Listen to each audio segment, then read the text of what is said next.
देखा, यदि जमीन का पुराना बंटवारा भी है या नया बंटवारा हुआ है, दोनों के लिए जो है ना, आप समझ सकते हैं, या तो खुशी की भी खबर है और दुख की भी खबर है। अगर आपकी जो ज़मीन है, यानी आपके जो दादा परदादा के समय से ज़मीन है और आपका बंटवारा पुराना है, अब जो हो रहा है समस्या, अब जो उत्पन्न हो रहा है वो हो रहा है समस्या। अब सीधी सी बात है, ये सभी ज़मीन जो है आप देख रहे हैं, ये हिस्से वाली ज़मीन है। अब सभी हिस्से वाली ज़मीन जो है, अब इस पे जो है पहले बंटवारा हो चुका है, बहुत सारी ज़मीन की खरीद बिक्री हो चुकी है। अब इसमें जो है ये सारा जो बंटवारा हुआ, ये पुराना बंटवारा हुआ। ये बंटवारा हुआ कब और किनका बंटवारा हुआ? तो परदादा यानी दादा और जो छोटे दादा थे, है ना, छोटे एक तरह से दादा थे, उन्हीं के बीच बंटवारा हुआ। अब हो रहा है समस्या, बड़ा समस्या उत्पन्न हो रहा है। क्या ये बंटवारा जो पहले हुआ, ये बंटवारा टूट जाएगा? क्या फिर से बंटवारा हो जाएगा? ये एक बहुत बड़ा सवाल है। जो आपका बंटवारा है, अगर उसको देखा जाए तो क्या फिर से बंटवारा संभव है?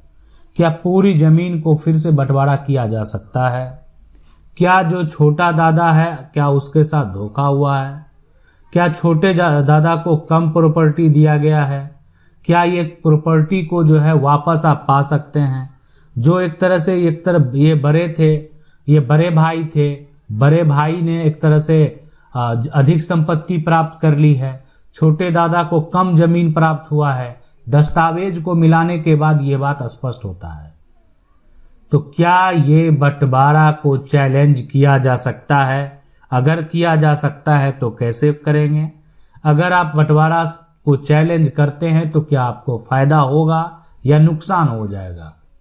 यानी जो ये समस्या है, ये समझना बेहद जरूरी है और ये सबसे बड़ा समस्या है अभी के समय में। अगर देखा जाए तो ये सबसे बड़ा समस्या है।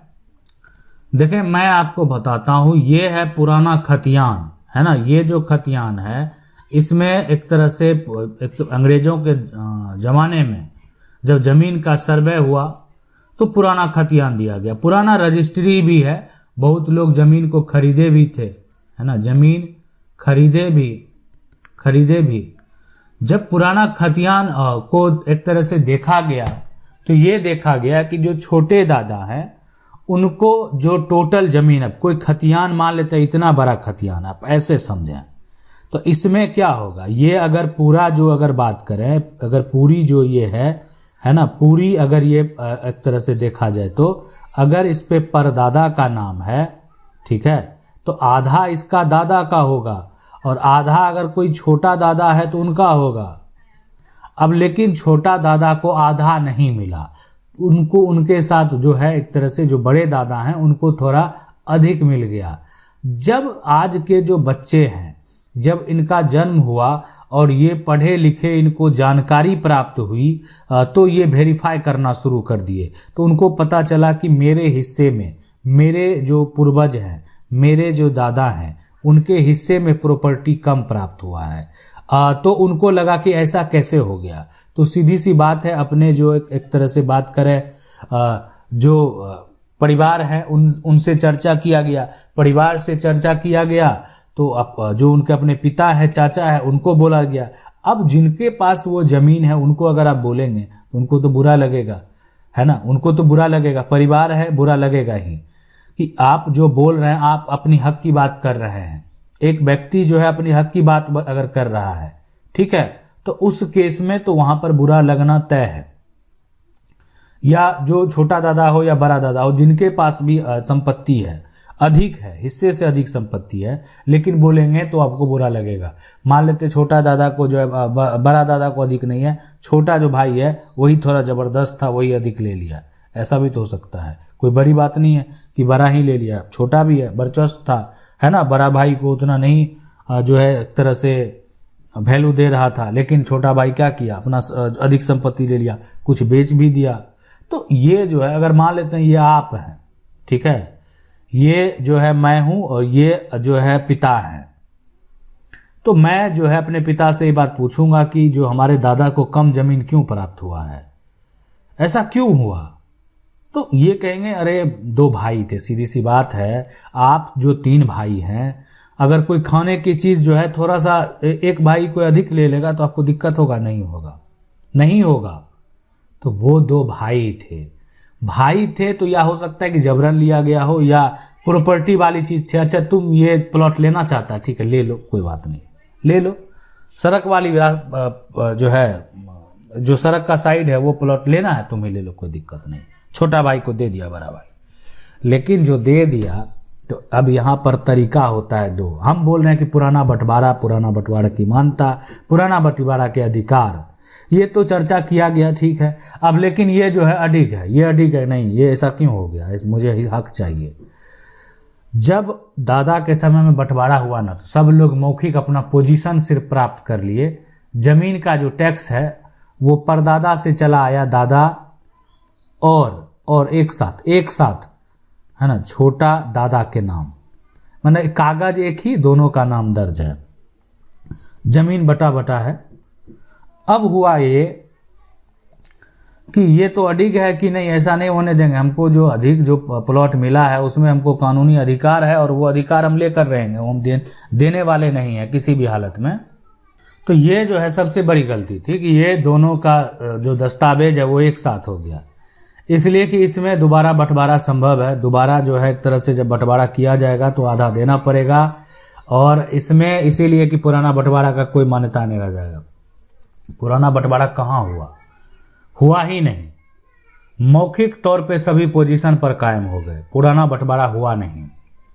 इसीलिए बंटवारा होने का मतलब है कि दोनों का जो रेवेन्यू है, आप कैसे अपने जो बंटवारा आपको साबित कर सकते हैं कि अगर ये जो बड़ा दादा है, छोटा दादा, दोनों का कागजात अलग होता, दोनों का जमीन अपना अलग अलग नाम से दर्ज होता, तो इसका मतलब साफ साफ ये जाहिर होता है कि नहीं परिवार में बंटवारा हुआ है।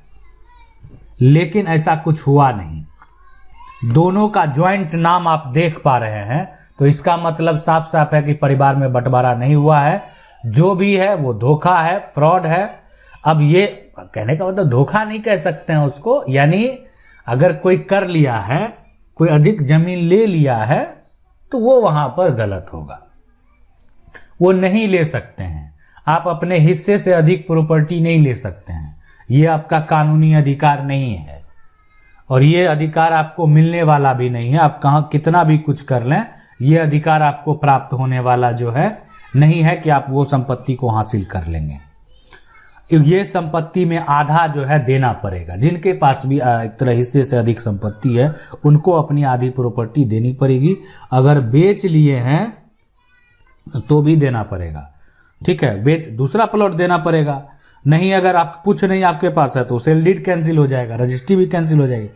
दूसरे का हिस्सा कैसे बेच लिए, वो संभव ही नहीं है। हिस्सेदार का हिस्सा बेचेंगे तो गलत होगा। तो इसलिए आप अभी जो हम बता रहे हैं, और ये बताने का मेन मकसद ये है कि आज के समय में अगर आप अपने परिवार में, अपने भाइयों में बंटवारा करते हैं, आज आपको जो परेशानी हुआ है या आप जो समाज में परेशानी देख रहे हैं, वो आने वाले समय में आपके जनरेशन के साथ नहीं हो। इसीलिए ज्वाइंट का मतलब तो ज्वाइंट होता है, ज्वाइंट का मतलब कभी वो अलग हुआ नहीं है। फिलहाल जब अलग होगा तो होगा, उसमें ज्वाइंट अगर आप हैं तो कोई दिक्कत नहीं है, कोई समस्या उत्पन्न नहीं है कि भविष्य में जब बंटवारा होगा वो तो इक्वली डिवाइड होगा। लेकिन अगर आप अलग कर रहे हैं तो फिर नाम को ज्वाइंट मत रखें, पोजीशन अलग लेकर नाम को ज्वाइंट नहीं रखने की जरूरत है। अगर आप अपना मान लेते हैं कोई ये पोजीशन प्राप्त कर लिए हैं, किन्हीं को ये दोनों मिलाकर ये पोजीशन मिला हुआ है, तो इस पोजीशन पर एक नाम दर्ज हो गया एक भाई का। अब इस पोजीशन पर जो है एक भाई का नाम दर्ज हो जाएगा, तो ये पूरा तरीका होगा।